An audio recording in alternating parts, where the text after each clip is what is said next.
Hello friends, online lecture के इस क्रम में हम बात कर रहे हैं राजस्थान के अपवाह तंत्र की। और राजस्थान के अपवाह तंत्र में हमने पहले बात की थी अरब सागर की ओर बहने वाली नदियों की, और उसके बाद बात की थी आंतरिक अपवाह की नदियों की। तो ये पिछले लेक्चर में आप दोबारा देख सकते हैं।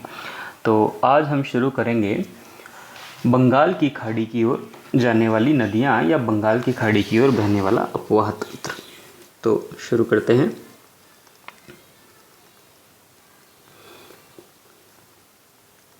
बंगाल की खाड़ी का अपवाह तंत्र।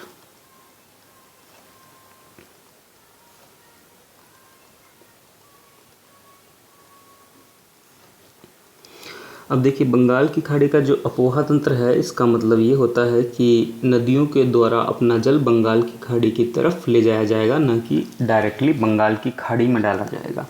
इसका मतलब ये है कि राजस्थान में ऐसी कोई नदी नहीं है जो अपने उद्गम स्रोत के बाद सीधे अपने जल को बंगाल की खाड़ी तक ले जाए, क्योंकि बंगाल की खाड़ी हमसे लगभग 2500 किलोमीटर की दूरी पर है। तो ऐसी कोई नदी नहीं है, बस ये जल पहुंच जाता है बंगाल की खाड़ी तक, क्योंकि बीच में अन्य नदियां आ जाती हैं। जैसे राजस्थान की बात करें तो राजस्थान में चंबल एक मुख्य नदी इस तरह से दिखेगी आपको, जो ज़्यादातर जल को यमुना में डाल देगी, और यमुना वाला जल गंगा नदी के सहारे बंगाल की खाड़ी तक पहुंच जाएगा। डायरेक्टली नहीं पहुंच रहा, उस तरफ दिशा है और अन्य नदियों के सहारे पहुंच रहा है, तो इसलिए हम इसे कहते हैं बंगाल की खाड़ी की ओर जाने वाला अपवाह तंत्र। अब दूसरी महत्वपूर्ण बात यह है कि ये जो टोटल अपवाह तंत्र है, लगभग मैं बात कर रहा हूँ मैं, ये लगभग 22% भाग है संपूर्ण राजस्थान के अपवाह तंत्र का। अब देखिए, यहाँ पर हालांकि हम पढ़ेंगे चंबल, बनास, बेड़च और गंभीरी नदी, फिर भी चंबल अकेले लगभग 95% से अधिक भाग इस अपवाह तंत्र में रखती है, क्योंकि इस 22% तो टोटल हुआ कि जितनी भी नदियां जा रही हैं, जिसमें चंबल, बनास, बेड़च और गंभीरी नदी आ गई, पर चंबल नदी का अगर अकेली का योगदान देखें तो वो है लगभग 20.9%। तो इसलिए बंगाल की खाड़ी का अपवाह तंत्र ऐसे भी कह सकते हैं केवल चंबल नदी पर ही निर्भर करता है। तो सबसे महत्वपूर्ण नदी है, तो इसी को सबसे पहले शुरू करते हैं। तो चंबल नदी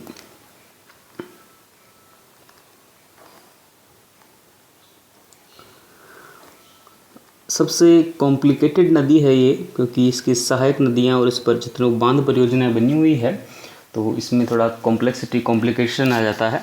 तो इसको मैंने इजी करने की कोशिश की है डायग्राम में। तो सबसे पहले उस डायग्राम से पहले हम इसके फैक्चुअल नॉलेज ले लेते हैं। चंबल नदी में देखिए, महत्वपूर्ण बात कि उद्गम कहाँ से होता है। उद्गम होता है इसका जनापाव की पहाड़ी, और ये जनापाव की जो पहाड़ी है ये लगभग 600 मीटर ऊंची है, और ये विंध्याचल पर्वत श्रेणी का हिस्सा है। जैसे अरावली एक पर्वत श्रेणी है, और इसकी कोई एक पहाड़ी की बात करें जैसे माउंट आबू, तो वो एक पहाड़ी है। तो इस तरह से विंध्याचल पर्वत श्रेणी की जनापाव पहाड़ी से इसका उद्गम होता है, और ये जो स्थान है ये है महू में। और अल्टीमेटली राज्य की बात करें तो राज्य है मध्य प्रदेश। तो ये है चंबल नदी का उद्गम। अगली बात, इसका संगम या इसका अंत कहाँ होता है। इसका संगम या इसका अंत होता है यमुना नदी में। धौलपुर को पार करके ये लास्ट में यमुना नदी में चल जाती है। वहाँ पे स्थान है इटावा, और राज्य है यूपी। इसके बाद इसकी लंबाई की बात करें तो ये 966 किलोमीटर लंबी है, जिसमें से 135 किलोमीटर की जो लंबाई है वो राजस्थान में है। अब इसके अपवाह क्षेत्र या ये कौन कौन से ज़िलों से होकर बहती है, इसकी बात करेंगे। तो डायग्राम से हालांकि समझ में आ जाएगा, फिर भी फैक्चुअल नॉलेज में लिख लेते हैं इस चीज़ को कि चित्तौड़गढ़ से इसका प्रवेश होता है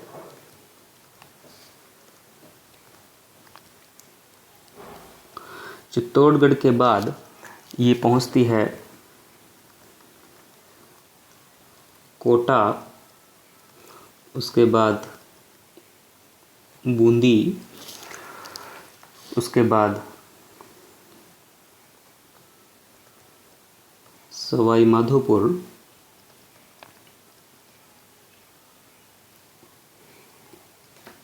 करौली और अंत में धौलपुर। इस तरह से इसका जो प्रवाह क्षेत्र है वो 6 जिलों में फैला हुआ है। और इसमें से जो करौली, धौलपुर और सवाई माधोपुर हैं ये डांग क्षेत्र या बीहड़ क्षेत्र में आते हैं।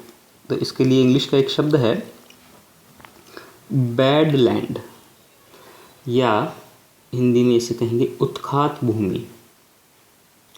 अब ये उत्खात भूमि, बैडलैंड, वो भूमि होती है जिसमें बड़े बड़े गड्ढे बन गए हों, बड़े बड़े संकरे नाले बन गए हो। ऐसा क्यों होता है? क्योंकि चंबल नदी में जल की मात्रा तेज होने के कारण और ये ढालों में से प्रवाहित होती है, तो ये अपर्दन करती हुई चलती है। अपर्दन क्या होता है? अपर्दन वह प्रक्रिया होती है जिसमें बहती हुई हवा या बहता हुआ जल अपने सामने आने वाले अवरोधों को काट देता है। तो इस जल के सामने जो अवरोध होता है वो चट्टानें आती हैं भूमि की, तो उन्हें ये काट देती है। तो ये शुरू में जो अपर्दन होता है ये नालियों के रूप में शुरू होता है, छोटी छोटी, और इस प्रकार के अपर्दन के प्रकार को हम कहते हैं अवनालिका अपर्दन। तो अपर्दन के भी कई प्रकार हैं जिसमें यहाँ होता है अवनालिका अपर्दन। अवनालिका अपर्दन को इस तरह से आप समझ सकते हो कि मान लीजिए ये कोई भूखंड है, राजस्थान का हिस्सा है, उसमें चंबल नदी जब बहती है तो ये अपने बहाव के कारण भूमि में छोटी छोटी नालियों का निर्माण करती हुई चल जाती है। यहाँ से कंकड़ पत्थरों को उठा के ले जाती है तो ये जगह खाली हो जाती है और धीरे धीरे ये नालियाँ आपस में मिल जाती हैं और एक बड़े गड्ढे का रूप या बड़े नाले का रूप ले लेती है, और यही गड्ढे नाले बाद में बीहड़ या बैडलैंड में बदल जाते हैं। तो इस तरह का जो अपर्दन होता है वो अवनालिका अपर्दन कहलाता है। इसके बाद हम बात करें कि इसका जो अन्य नाम दिए गए हैं तो उन अन्य नामों की, तो देखिए इसके जो अन्य नाम है उन नामों में प्रमुख है चर्मणवती, कामधेनु, नित्यवाही,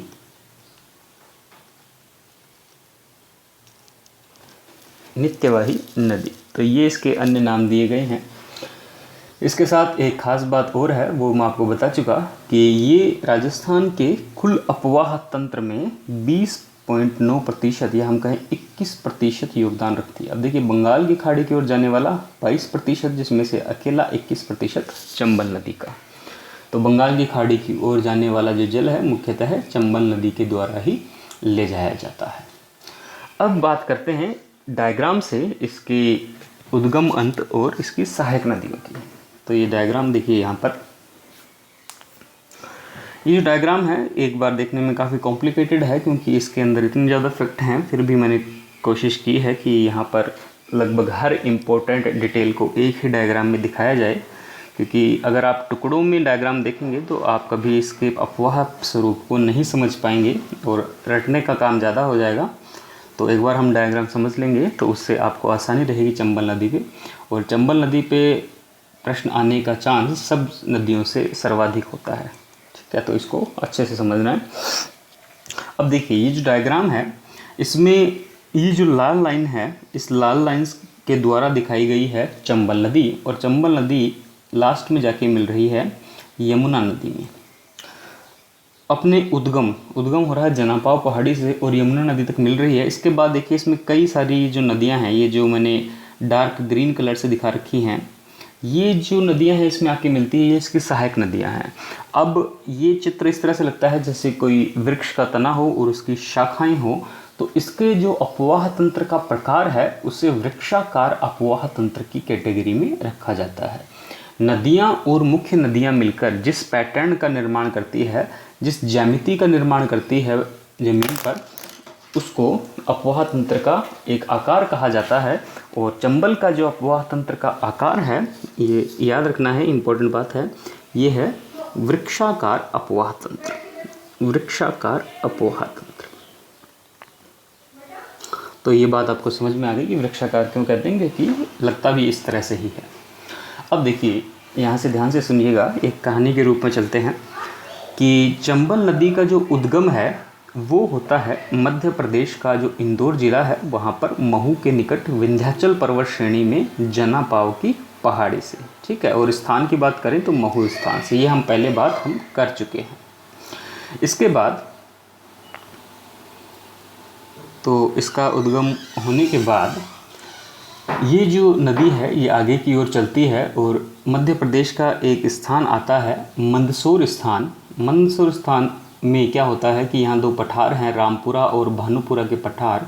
और यहाँ पर इस चंबल नदी पर जो चंबल परियोजनाएं बनाई गई है, वहाँ पे सबसे पहला बांध यहीं पर बना है और उस बांध का नाम है गांधी सागर बांध। तो मैंने यहाँ पर इस तरह से दिखाया है गांधी सागर बांध को, GS गांधी सागर बांध, और ये बना है मंदसौर स्थान में रामपुरा और भानुपुरा पठार के मध्य में। तो ये बात हुई अब तक मध्य प्रदेश की। अब तक नदी मध्य प्रदेश में ही है। इसके बाद ये जो नदी है आगे की ओर चलती है और राजस्थान में इसका प्रवेश होता है। यहाँ से राजस्थान में ये प्रवेश करती है और ये जो स्थान है ये है चित्तौड़गढ़। और चित्तौड़गढ़ का जो स्थान एग्जैक्टली जहाँ से प्रवेश होता है उसका नाम है चौरासीगढ़ स्थान। तो चौरासीगढ़ स्थान से इसका प्रवेश होता है। इसके बाद ये नदी आगे की ओर बढ़ती है और यहाँ पर भैंसरोडगढ़ स्थान है चित्तौड़गढ़ में। यहाँ पे दिखाया गया है ये स्थान, भैंसरोडगढ़ स्थान है ये। यहाँ पर इसमें एक नदी आके मिलती है बामनी नदी, और ये जो बामनी नदी है इसका उद्गम भी चित्तौड़ से ही होता है। ये नदी आकर यहाँ पर मिलती है और यहाँ पर एक प्रपात का निर्माण होता है जिसका नाम है चूलिया जलप्रपात। अब ये जो चूलिया जलप्रपात है ये राजस्थान का सबसे ऊंचा जलप्रपात है। देखिए जलप्रपात क्या होता है, जब भी किसी ऊंचाई से नदी का पानी गिरता है तो झरना बहता है। इस झरने को ही भूगोल की भाषा में जलप्रपात कहते हैं। तो यहाँ पे चूलिया जलप्रपात की जो ऊंचाई है वो है 18 मीटर। 18 मीटर ऊंचे चूलिया जलप्रपात का निर्माण होता है। इसके बाद ये नदी आगे की ओर चलती है और आगे की ओर चलने के बाद चित्तौड़गढ़ में ही रावत भाटा स्थान पर यहाँ पर एक और बांध बनाया गया है चंबल परियोजना के तहत। जैसे एक बांध देखा था हमने गांधी सागर बांध, यहाँ पे बांध बनाया गया है राणा प्रताप सागर बांध। ये जो बांध है इसकी खासियत क्या है कि ये इसके अंदर कितना जल भर सकते हैं, इसमें बांध में जितना जल आ सकता है अगर उस हिसाब से देखा जाए तो ये सबसे बड़ा बांध है। इसका जो क्षेत्र है वह है 113 वर्ग किलोमीटर, तो ये सबसे बड़ा बांध हो जाता है। इसके बाद ये नदी अब चित्तौड़गढ़ को छोड़ देती है। अब इसके बाद प्रवेश हो जाता है इसका कोटा में। तो यहाँ से शुरू हो जाता है इसका कोटा में प्रवेश। और जब कोटा में प्रवेश होता है तब यहाँ पर वापस चंबल परियोजना के 2 बांध बने हुए हैं, जिसमें जो पहला बांध है वह है कोटा बैराज तथा जो दूसरा बांध है वह है जवाहर सागर बांध। तो इनको ध्यान रखना है, इनका क्रम उत्तर से दक्षिण, दक्षिण से उत्तर पूछा जा सकता है। तो कोटा बैराज सिंचाई बांध है, इस पर जल विद्युत उत्पन्न नहीं की जाती है तथा इसका कैचमेंट एरिया सर्वाधिक है। जबकि जवाहर सागर बांध का निर्माण जो है वो सिंचाई और पेयजल के साथ साथ ऊर्जा उत्पादन में भी किया जाता है। तो इन दोनों में देखिए ये फ़र्क ध्यान रखना है। यहाँ पर हम हाइड्रो इलेक्ट्रिसिटी नहीं बनाते हैं और यहाँ पे हम इलेक्ट्रिसिटी बनाते हैं। हाइड्रो इलेक्ट्रिसिटी मतलब जल विद्युत, कोटा सागर में नहीं बनाते हैं और जवाहर सागर में हम बनाते हैं। इसके बाद ये नदी आगे की ओर चलती है और ये कोटा के बाद अब प्रवेश करती है बूंदी में। बूंदी में जब इसका प्रवेश होता है तब यहाँ पर इसमें भीलवाड़ा से उद्गम होकर एक नदी आके मिलती है जिसका नाम है मेज नदी। तो मेज नदी यहाँ पर आकर मिलती है और मेज नदी के, अब देखिए यहाँ पे थोड़ी सी कन्फ्यूज़न हो सकती है। मेज नदी आकर सीधे चंबल में मिलती है और भीलवाड़ा से ही एक और नदी आके निकलती है मांगली नदी। ये जो मांगली नदी है ये जाके मिलती है मेज नदी में, इस तरह से ये। और इस मांगली की भी एक और सहायक नदी है, इसके बारे में प्रश्न पूछा जा चुका है। इसको मैंने छोटे रूप में लिखा है जीपी, इसका पूरा नाम है घोड़ा पछाड़ नदी। तो ये जो नदी है ये मांगली नदी में आके गिरती है और इसका उद्गम बूंदी में ही होता है। इस तरह से हम देखें तो बूंदी में 3 नदियों का जल मिश्रित होकर चंबल में गिर जाता है, जिसमें जो मुख्य नदी है भीलवाड़ा की निकली हुई मेज नदी है, उसके बाद भीलवाड़ा से ही मांगली नदी निकली है जो कि मेज नदी में मिल जाती है, और बूंदी से निकलती है घोड़ा पछाड़ नदी जो कि मांगली नदी में मिल जाती है। तो इस तरह से यहाँ पे 3 नदियों का जल इसमें आकर मिल जाता है। फिर इसके आगे हम बात करें तो ये नदी बूंदी के अंदर ही भीमलात जलप्रपात का निर्माण करती है, क्योंकि यहाँ पे जब मांगली और मेज नदी का मिलन होता है तब वहाँ पे भीमलात जलप्रपात भी बनता है। जलप्रपात मतलब वाटरफॉल, जैसे चूलिया जलप्रपात बना था। उसके बाद ये बूंदी जिले को क्रॉस कर जाती है और इसका प्रवेश होता है एसएम मतलब सवाई माधोपुर में। और सवाई माधोपुर में जब इसका प्रवेश होता है तो यहाँ पे सबसे प्रसिद्ध त्रिवेणी संगम होता है रामेश्वरम घाट के खंडार स्थान पे, क्योंकि यहाँ पर आके मिलती है अब इसमें बनास नदी। यहाँ पर आकर मिलती है इसमें बनास नदी, और एक नदी आके मिलती है सीप नदी। तो सवाई माधोपुर में ये बनास और सीप नदी आगे मिलती है और यहाँ पे राजस्थान का प्रसिद्ध त्रिवेणी संगम का निर्माण होता है। हालांकि बनास नदी खुद एक अलग से पढ़ते हैं हम टॉपिक में, क्योंकि इसकी बहुत सी सहायक नदियाँ हैं, तो यहाँ पर इतनी हम बनास और उसके सहायक नदियों को नहीं दिखा सकते, इसलिए यहाँ पर सिर्फ बनास और सीप को ध्यान रखना है, जो सवाई माधोपुर के खंडार स्थान पे यहाँ पे रामेश्वर घाट में मिल जाती है और प्रसिद्ध त्रिवेणी संगम बनता है। इसके बाद ये नदी आगे सवाई माधोपुर को पार करके करौली में चली जाती है, और करौली के बाद ये धौलपुर में प्रवेश कर जाती है, और इसके बाद यूपी में इटावा स्थान पर यमुना नदी में ये जाकर मिल जाती है और यहाँ पर इसका समापन हो जाता है। तो देखिए मैंने आपको स्टेप बाय स्टेप बताया है कि इस नदी में हर चरण पर कौन सी नदी आके मिलती है और कौन कौन से बांध बने हुए हैं।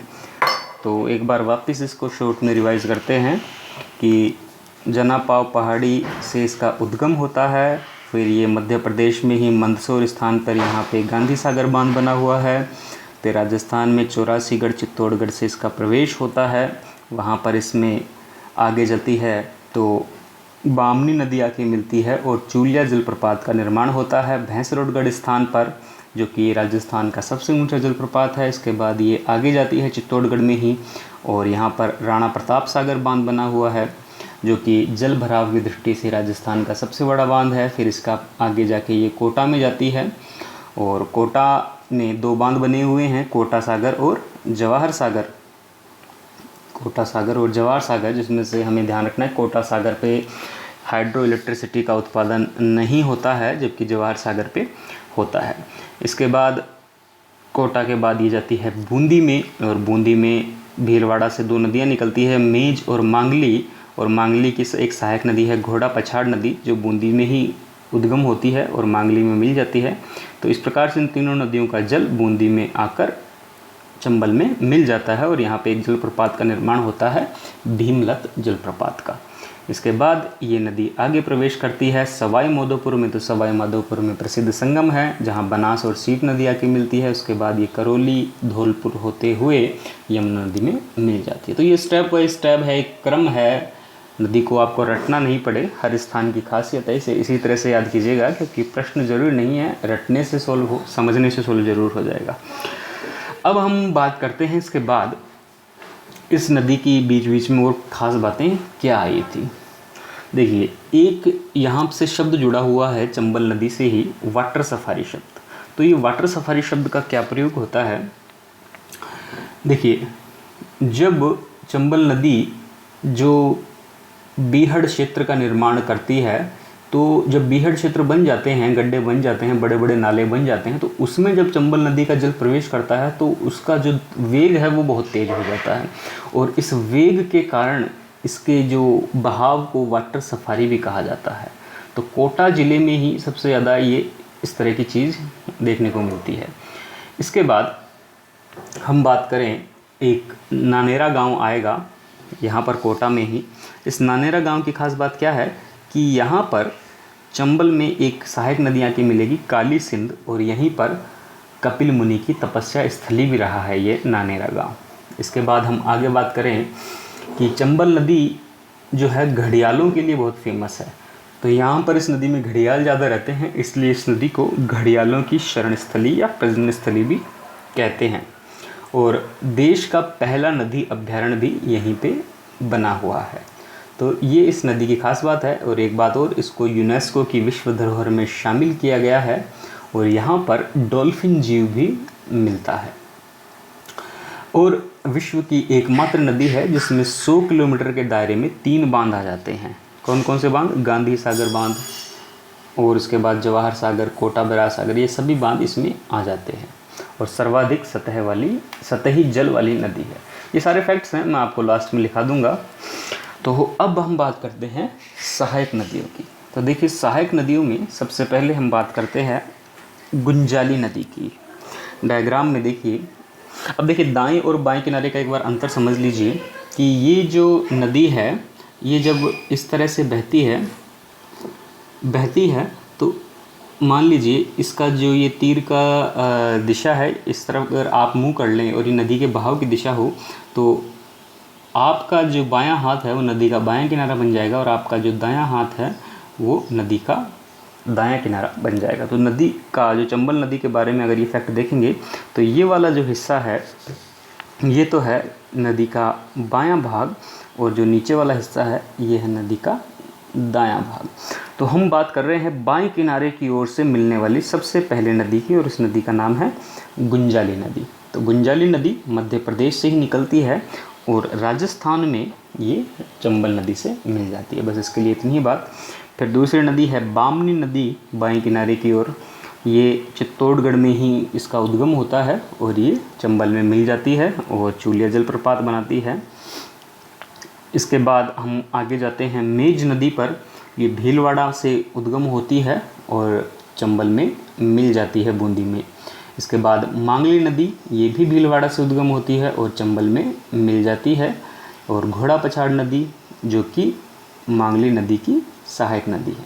इसके बाद बनास और सीप के बारे में हम जानते ही हैं। अब हम आते हैं दाएं किनारे की ओर। देखिए, दाएं किनारे में सबसे पहले हम देखते हैं काली सिंध नदी।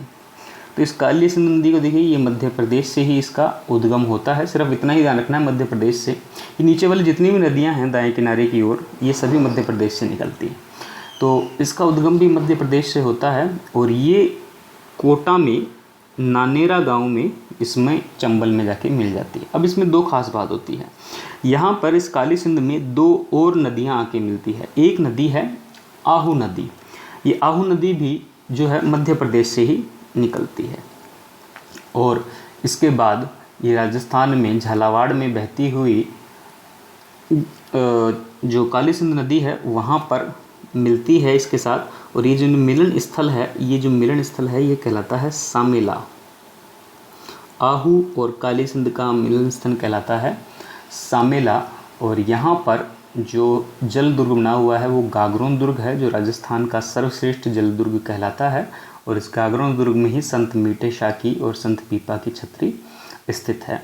और इस आहू नदी के किनारे झालावाड़ में ही दर्रा अभ्यारण्य भी स्थित है। तो इस तरह की फैक्चुअल चीज़ों को भी साथ में देखते रहिए।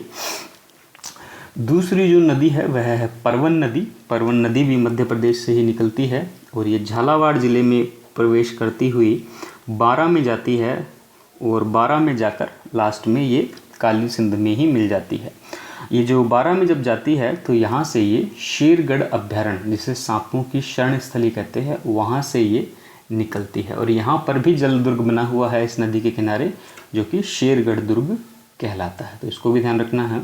अब परवन की ही एक सहायक नदी और है निमाज नदी। ये भी मध्य प्रदेश से ही निकलती है और ये लास्ट में जाके झालावाड़ में जाके परवन से मिल जाती है।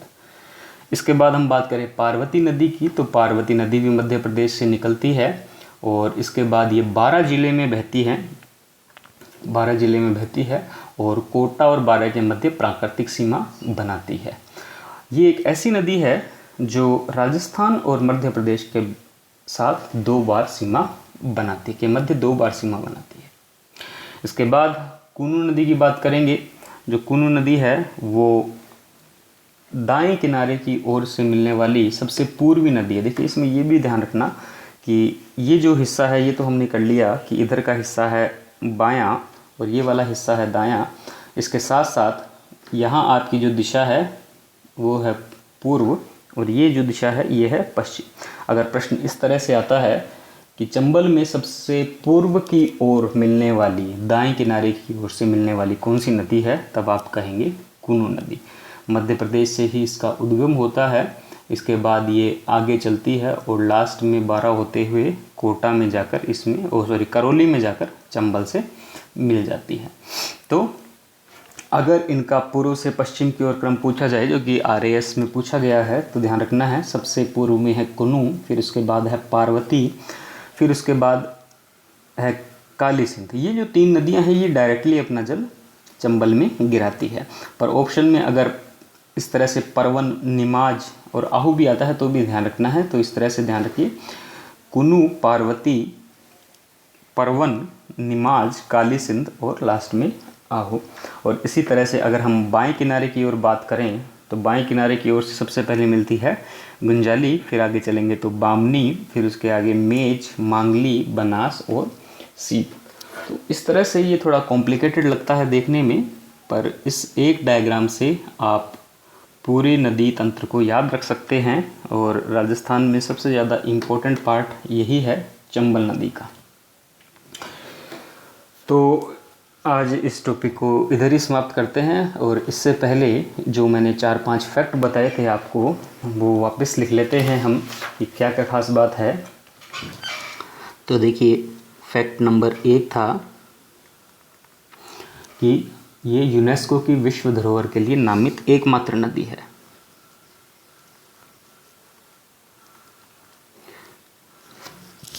यूनेस्को की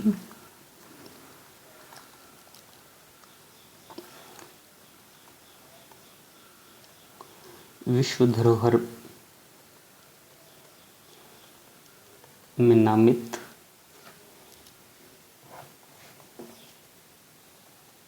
राजस्थान से एकमात्र नदी।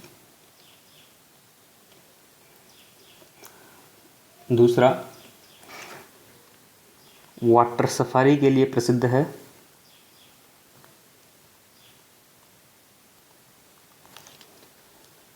तीसरा, घड़ियालों की शरण स्थली है।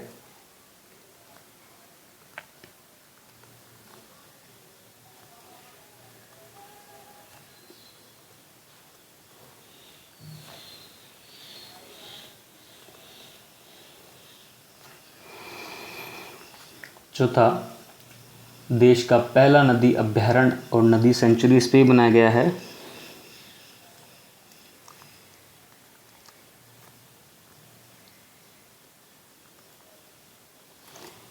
देश का पहला नदी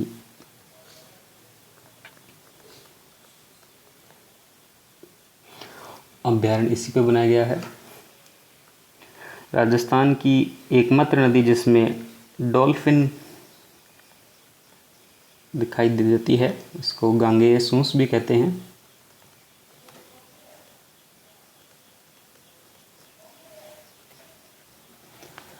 विश्व की एकमात्र नदी जिसमें 100 किलोमीटर के दायरे में 3 हाइड्रो इलेक्ट्रिसिटी उत्पादन करने वाले बांध हैं।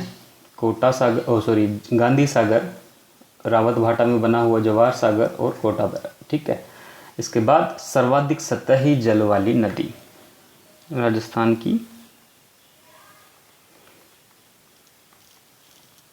सर्वाधिक सतही जल वाली नदी।